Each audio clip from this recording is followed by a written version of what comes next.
একজন বিজ্ঞ সচেতন রাজনীতিবিদ মন্তব্য করেছেন, যদি পৃথিবীতে স্বৈরাচারীর কোন সমিতি থাকত তাহলে মনে হয় বাংলাদেশের শেখ হাসিনা তার সভাপতি নির্বাচিত হতেন।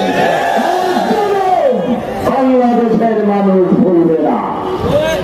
এই পথ অবলম্বন করে আবার যারা বিয়ে কিংবা যে কোনো আয়োজনে স্পেশাল রান্নার জন্য বেলকুচিবাসীর আস্থার নাম জয়ত্রী মশলা।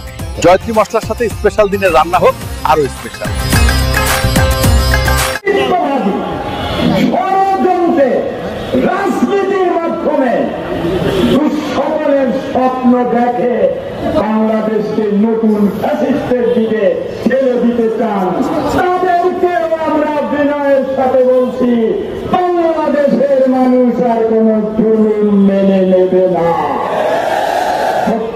বাংলাদেশের আপামর জনসাধারণ যারা বুকের তত্ত্ব রক্ত রাজপথে ঢেলে দেওয়া শিখেছে, সেই দেশে মানুষের উপরে জুলুম করে আপনারা যেন তেন রাজনৈতিক কর্মসূচি দিয়ে এই দেশের মানুষের কাছে ভুলভর বুঝিয়ে জামাতের মতো আদর্শ একটি রাজনৈতিক দলকে অপবাদ এবং নিন্দাবাদ দিয়ে ক্ষমতায় যাবেন জনগণের ভোট নিয়ে। এই দুরাশা আপনাদের জন্য একটা পাতুলতা ছাড়া আর কিছু হবে না।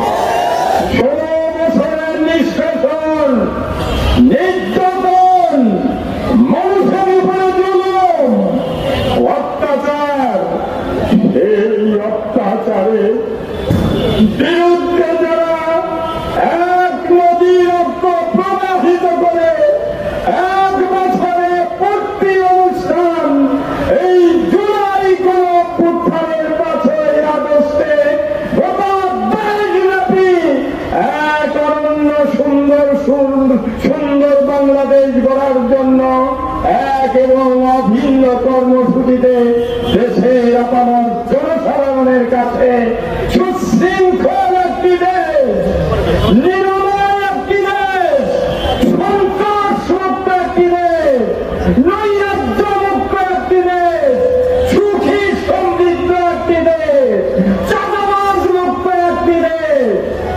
আর ওই পেশি শক্তির কবল থেকে মুক্ত একটি দেশ, আর স্বার্থবন্ধ ওই কালো পাহাড়ের টাকা ছড়ানো ওই দুর্নীতি পরায়ণ মুক্ত একটি দেশ ঘটনার জন্য বাংলাদেশ জামাত ইসলামী আজকে 18 কোটি মানুষের প্রতিনিধিত্ব করছে। আলহামদুলিল্লাহ।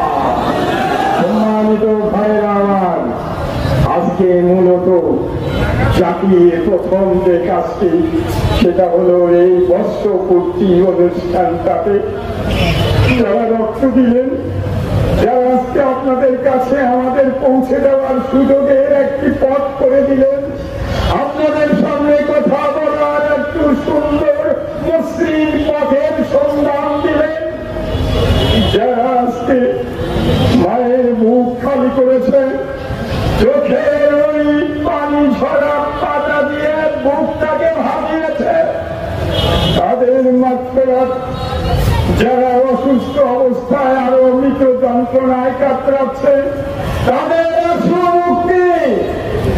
আলামিন ট্রাভেলস অ্যান্ড ট্যুরস নিয়ে এলো আরামদায়ক ভ্রমণ। এবার বেলকুচি থেকে সিলেটের বিভিন্ন পর্যটন কেন্দ্রে ঘুরে আসুন আমাদের সাথে রিল্যাক্সে।